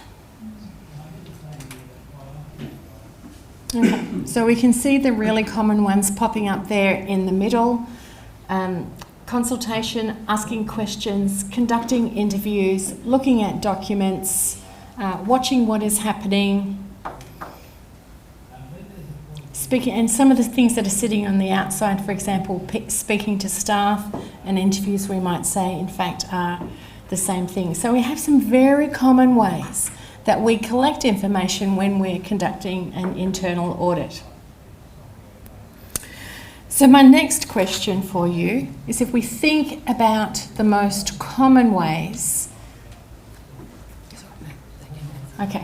if we think about the most common ways that we collect evidence, and they align with, surprisingly or not surprisingly, what you had in your responses, we review documents, we conduct interviews, we interrogate systems, and we observe training and assessment, or whatever the activity is. What I want you to think about is how effective each of those methods are. So as you put your ratings in Mentimeter, those lines are going to change. So on one side we've got, it's not a great way to do it, and on the other side we've got, it's a really good way to do it. What do you think? So we've got some interesting line shifting happening. We've got three things that we all agree are quite good ways of collecting evidence. We have got observing, training and assessment. I personally think there's nothing quite like observing what's supposed to be done. We have got reviewing documents sitting in there as a popular way, and we will often do that in a desktop type process. And we have conducting interviews is a great way of doing things. And when you look at, observing, training and assessment and conducting interviews together, they're the things that in fact will often put what's written in the documents into context for you. What's written on a piece of paper and what happens in real life are often not the same thing. So it's really important that we do those other things, and interrogating systems, it's still okay, but none of us really enjoy doing it. Maybe we can find an AI tool that will do that for us. So we collect all of this evidence, and when we have all of that evidence, we have to evaluate it in some way. Excuse me. So when we evaluate evidence, we typically have to ask a series of questions. That's what's sitting on the board there for you. So we start with, because in an internal audit we are most often looking at whether we're meeting a standard, we have to look at what the requirement of that standard is. For us, it's a clause in the standards for RTOs. So what exactly is the requirement of the clause? Now, this is a point at which we would say we need to block our ears to all of the gossip that sits out there around what the standards require you to do. Okay. The vet sector has got an incredibly effective grapevine. And I want you to remember that when we think about whether something is effective or not, it's effective in the context of your RTO. So what works in one RTO won't necessarily work in another. So going back to our source of truth, the clauses, is a really important starting point for us. We have to look at what kinds of processes we have put in place to meet the requirements of that clause, and again, that's going to be unique to your RTO. Did people use those processes? And this might sound like a question that's not very valuable, but I can't tell you the number of times I see in audits where the organisation has a process, and when you actually look at what people do, they do something completely different. And sometimes they do both. It just sounds like hard work to me. So were the processes that are in place, which are the guidelines of the organisation, were they used, and then did they work? If they didn't work, what went wrong, and how did we fix it? Excuse me. And if the process did work, in fact, was there anything that we could do that would be improved in that process? And the answers to all of those questions have to come from the evidence that you have collected. So sometimes you are going to look at the answers to those questions and you're going to say, I don't have enough information to answer that question. And that's fine, because you go back and you get more evidence. You're going to use that to make, I guess, one of 4 decisions. You're going to decide whether your organisation is complying with the standards.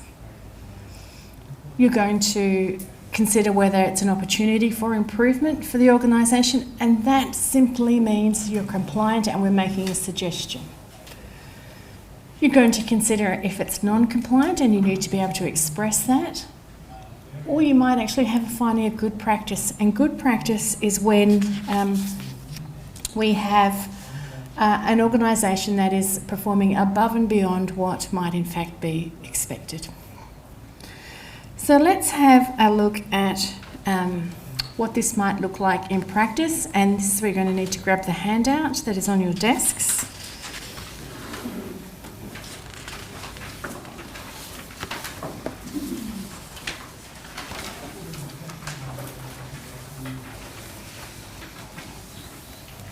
And you have got a full case study there. So this case study is for an organisation called Community RTO. This is their marketing flyer here telling you what it is that they do. This was produced using AI. Okay. And for a non-designer, it was incredibly easy to get something that looked like it had been done by someone who knew what they were doing. So, when we think about Community RTO, what has in fact happened is that this organisation has had a complaint and they have asked you to do an internal audit in the organisation as a result of this complaint to make sure that they are compliant with the standards. So fundamentally, this organisation offers the same qualification in 3 different ways. They have a whole series of processes that they go through up front to put their students in the right pathway, the pathway that is going to suit the student. And what has happened in this organisation is a student has tried to move from one pathway, from an online pathway, into a face-to-face pathway, and they haven't been able to do that. And when they have looked at why they couldn't do that, there are a whole lot of things that contributed to that. Different elective choices, different ways of delivery, so unit by unit delivery as opposed to cluster delivery, all common things that we find in the vet sector. So this student has made a complaint to say, I should be allowed to move to this other pathway. And I should not be disadvantaged in doing that. Well, when the organisation has had a look, they've gone, we're really sorry, but the way we have structured things, you can't. So that person was refunded their money and off they went. But internally, they want to have a look at why this happened and prevent it from happening again.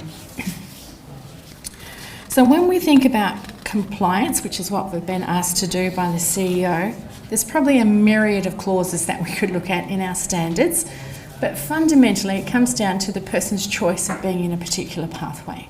So we have to think about what information we gave them as the RTO so that they could make a choice about the pathway that they moved into.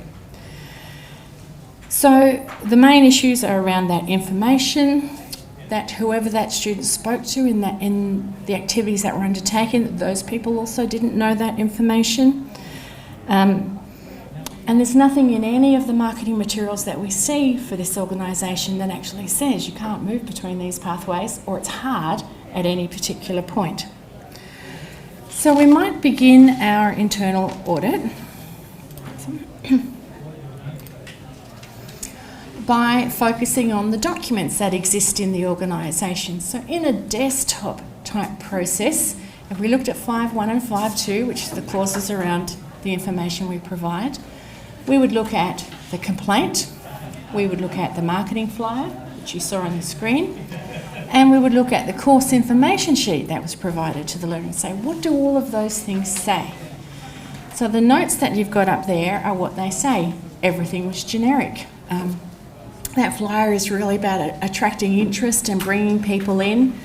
And when you have a look at the information sheet, it is also generic, and it lists all the possible situations that could happen across the 3 streams.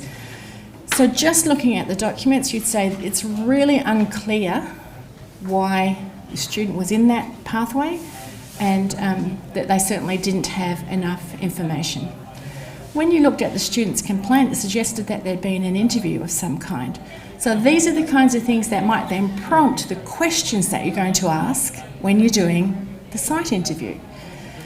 So let's see what we found on the site visit.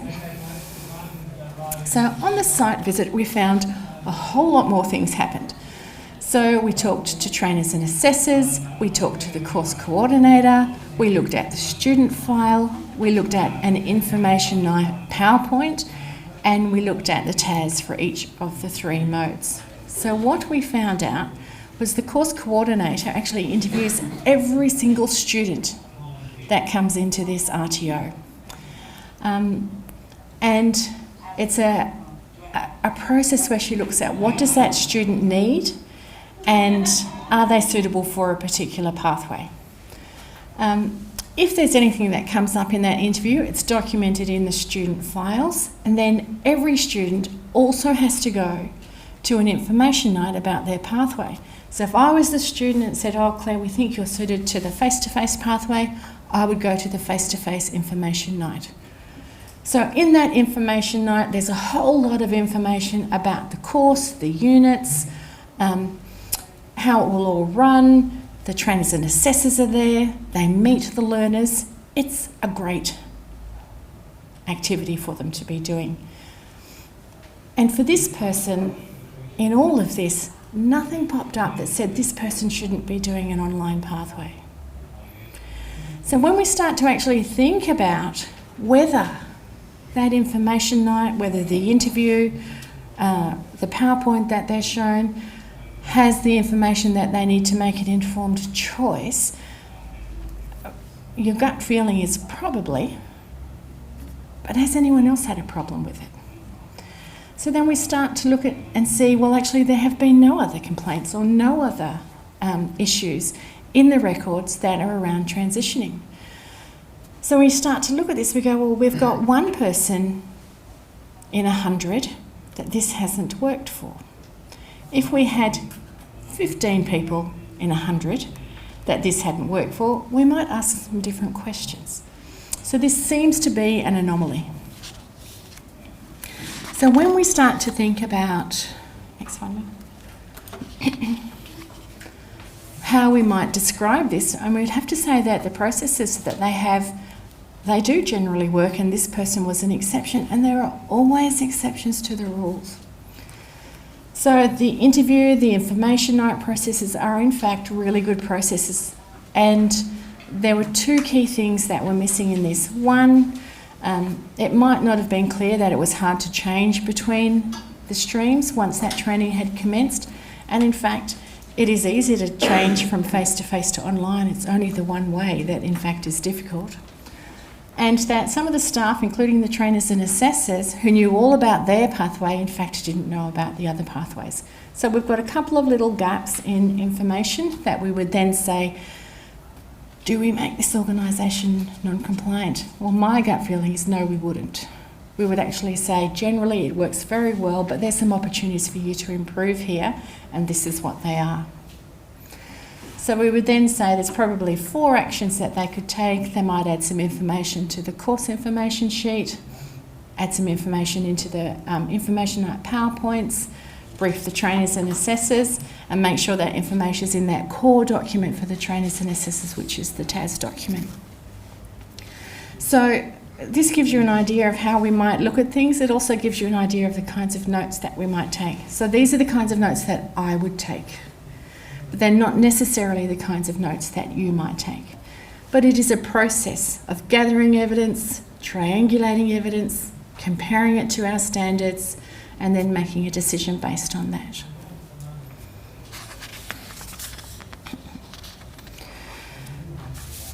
Again, this does not matter whether it's a big organisation or a small organisation. We're always going to be briefing the people who are being audited. In bigger organisations, when you have external audits, we put names on these things and we call them opening meetings and closing meetings. So when we're talking about an opening meeting, it's a chance for everyone to introduce themselves. In a small organisation, you might know everyone and that's redundant. We understand what everyone's role is going to be in the audit, what the schedule's going to look like. I'm going to see you before lunch and you after lunch. It might be as simple as that. Or it could be, a week-long schedule. We're going to check that all the logistics are still in place. And, this is something that's particularly pertinent for regional areas. Things happen. Sometimes you can't access the people you're planning to access. So up front, we make sure everything's okay, everyone's comfortable, everyone has an opportunity to ask questions. And again, at the closing, we explain all the findings of the audit, we explain what happens next, any timeframes, and everyone gets to ask questions. When we are following up an audit, we have to distribute the report to people. You have to write it first. But now ChatGPT might be helping you. Haven't tried that one yet. We have to discuss with the team the actions that might need to be taken. And it's always best to discuss this with the team. We don't know what's on everybody's plate. We don't know the resources that are available. So figuring out who can do what when is best done as a team activity. Sometimes there'll be an agreement or an endorsement process in place for that report in a bigger organisation. And once it's out there, there'll be some kind of action plan that you're following and you need to check up on how that's going. So probably the number one thing that we see organisations not doing is following up on action plans. So we never close the loop. And it doesn't matter whether it's internal audit, whether it's validation. When we say, what of these actions have been completed, most often the response is, we can't tell you, we'll have to go and see. So we need to close the loop. And of course, when all of those things are done, we are closing out the audit. And that's when we'd say the audit's complete. It's also the perfect opportunity for us to then be thinking about how we might focus on continuous improvement, further continuous improvement. So in those audit processes, what did you actually learn? Like, what opportunities has this audit provided for our organisation now and into the future? What weaknesses did the audit process identify? And how do we need to work on that as an organisation? And 3 to 6 months later, going back and having a look at those rectifications and saying, did they work as we expected them to? Whenever we put improvement actions in place in organisations, our intent is always for them to work. No one puts something in place thinking this is not going to work, but we're going to do it anyway. We always think they're going to work, and they don't always work. So go back and have a look. Is there anything else that we need to do there now? So while it can sound very cliched, and it does, quality isn't a destination. Like, this is just an ongoing journey that we are all engaged in, and we have to think about internal audits as being one opportunity to actually give us information to inform that journey. So we then start to think about, how do we improve on continuous improvement? So applying all the things we talked about to the continuous improvement process.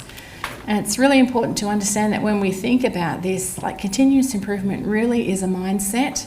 It's something you build into your culture. It's an ethos about the way that you work.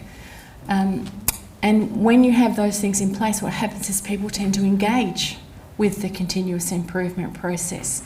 And they will be encouraged and encouraging of critical reflection. it also helps build a bit of a tolerance to adverse feedback. So, things don't always work. Sometimes we are going to be told that this is not working and you have to make a change. For some people that's incredibly challenging to hear that. But when people understand it in the context of improvement and when they see support for improvement, they are more likely to accept that feedback and respond to it in a positive way. We should have put positive responsiveness to adverse feedback there. When we are operating like this as an organisation, generally there's support and encouragement of others because we all want to improve. We tend to get commitment to change, and change is one of those things. I don't know how many PhDs and books have been written about change and how you get change to happen, but committing to change is something that really is a cultural behaviour. We get a commitment to evidence-based actions because, of course, when we have done our internal audits properly, then those decisions are going to be based on evidence. So we can clearly see what's there and what isn't. And, of course, there has to be an openness to further critique of any actions that we might take. So focusing on continuous improvement is just one of those things that helps us get better at everything that we do. Now, there are lots of resources that TAC has available for you to help you in this process. We have the standards for registered training organisations, and sometimes when we're doing audits, we have to get the dust off them to look at them, but in fact it's a useful document to have a look at, and it's good for us to understand exactly what they say. We've got the TAC Users Guide for the standards, which of course puts that legislation into context for us in Western Australia. We have a whole pile of TAC sheets, TAC fact sheets available that address all of the key areas that TAC gets information about that are problematic in audit processes, as well as from the feedback that you give us about the areas that you struggle with. The vast majority of those fact sheets are also supported by either webinars or podcasts that you can listen to or attend either in person or online. These documents are in fact part of our continuous improvement actions for the sector, and Anne mentioned this morning when she was talking to us about the kinds of change we see in the compliance levels of RTOs when we do these kinds of things to help out in the sector, and when you take this information on board and use it for yourselves. So we have also a fabulous team at TAC who are available for you to talk to. It's one of the things that distinguish TAC from other regulators. You can always pick up the phone and talk to your case manager. You can email them or have a look at the information that sits on their website. And you have got links to all of our channels over there on LinkedIn, YouTube, and of course our TAC Talks, which are our podcasts. So, I think I might have raced through that at lightning speed. However, are there any questions that you would like to ask about internal audits? Great question. So the question is, how frequently should we be conducting internal audits? And in my future career as a politician, where I never give a straight answer, I'm going to say there isn't one right answer. And the reason that I will say that is because for some organisations, they work in sectors with training packages and just the nature of their staff where things change constantly. So for those organisations, internal audits collecting performance data should be something that happens at a much more frequent pace than other organisations. So if you are one of those very lucky organisations in the vet sector, we have very stable staffing, where training packages haven't changed for a while, we are not significantly impacted by technology, and we know we all are now. There may be you would set an interval for your audits that's a little bit longer. I mean, personally, I feel uncomfortable if I haven't had a close look at things happening in my organisation for 6 months. If I haven't looked closely, I need to go and look. But a very common time frame is annually, but I would say for some organisations it should be more frequent than that. The other thing to consider is what you might look at in that time frame. So not all organisations will look at everything all at once. So some organisations will break it up and have more regular activities that sit around the things that are risks for them, and then other things will happen at a less frequent interval. So it's not one answer. What's the value of using internal staff in internal audits or to conduct internal audits as opposed to maybe using external or a combination of the two? And again, another fabulous question. When you use internal staff for your internal audits, there's some real advantages to that. Those staff will understand your culture. They will have existing relationships with the people in the organisation. They will know the ins and outs of all the processes. They will know what's supposed to happen every time. That is a huge advantage, to have that information. And as a result of that, they will look at things differently. If you bring an external person in, some of that contextual stuff around the organisation is not going to be there. And so that person will either have to gain that information, or you will have to look at the response that comes from them in a different way, where you have to look at them maybe more generic feedback and say, well, how's that going to work for us? So in my mind, if you had the opportunity to have a combination of the two, that would be an ideal situation.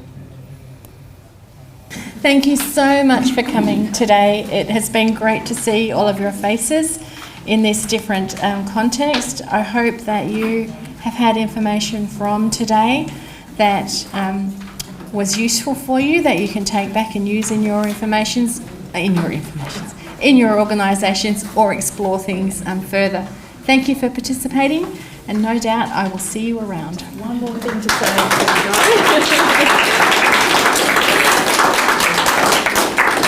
Just before you head off, just a couple of things. I'd like to sincerely thank Claire for her presentation this morning. She's always very informative and very helpful, so hopefully that'll be really an advantage to you as you go out into your RTOs and implement some of this work.